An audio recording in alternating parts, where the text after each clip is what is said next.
A ação que pode decidir a vida de milhares de pessoas que precisam do BPC-Loas começa a andar de vez na TNU da Justiça em abril de 2026.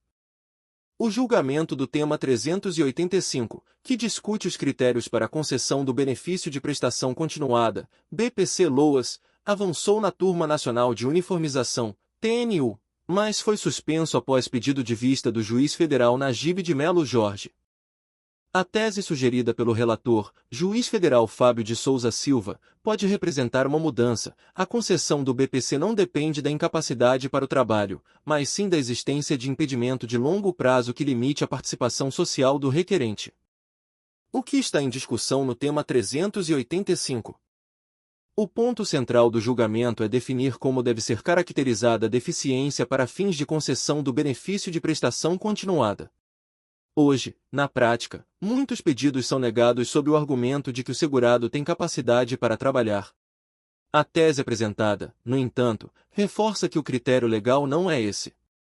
Segundo a proposta, a deficiência deve ser entendida como impedimento de longo prazo de natureza física, mental, intelectual ou sensorial, que cause limitações reais na vida do indivíduo e que, em interação com barreiras, impeça sua participação plena na sociedade. Esse conceito está alinhado com a Constituição e com a Lei Orgânica da Assistência Social, que não exige incapacidade laboral como requisito. Tese sugerida.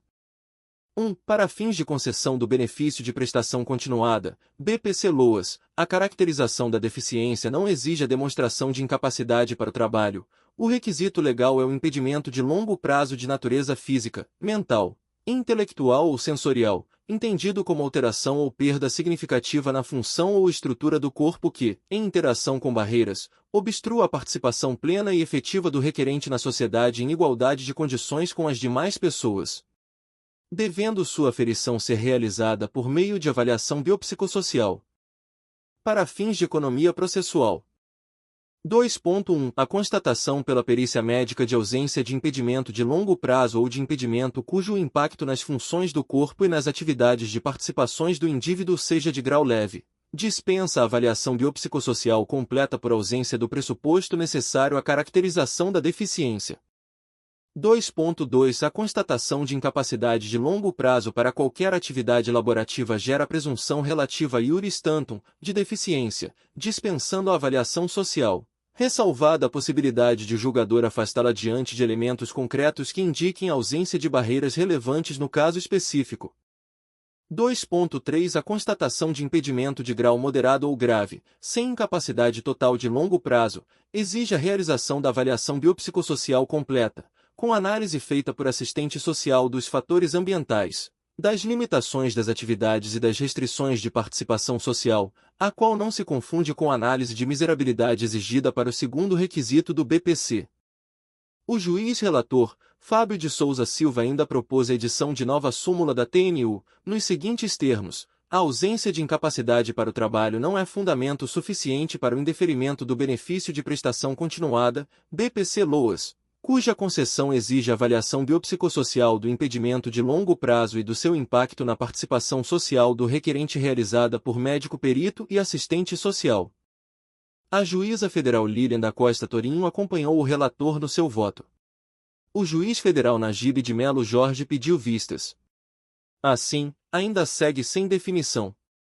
Incapacidade para o trabalho não é requisito. Um dos pontos mais relevantes da tese é deixar claro: a ausência de incapacidade para o trabalho não pode, por si só, justificar a negativa do BPC. Esse entendimento, inclusive, motivou a proposta de criação de uma nova súmula na TNU, reforçando que a análise deve ser feita com base na avaliação biopsicossocial.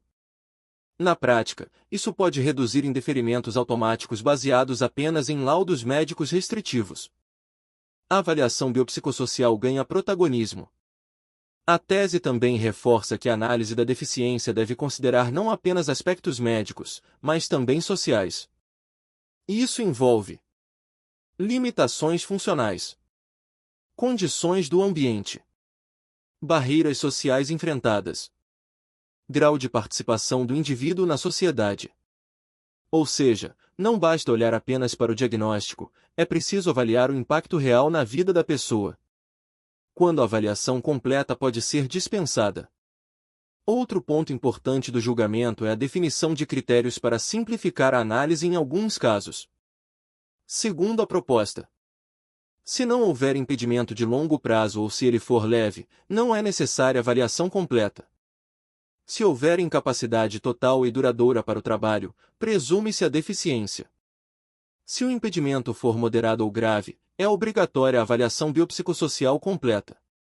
Essa organização pode trazer mais objetividade e padronização nas decisões. Apesar do avanço, o julgamento não foi concluído. A juíza federal Lilian da Costa Torinho acompanhou o relator, mas o juiz federal Najib de Melo Jorge pediu vista, suspendendo a análise. Com isso, ainda não há uma definição definitiva sobre o tema 385.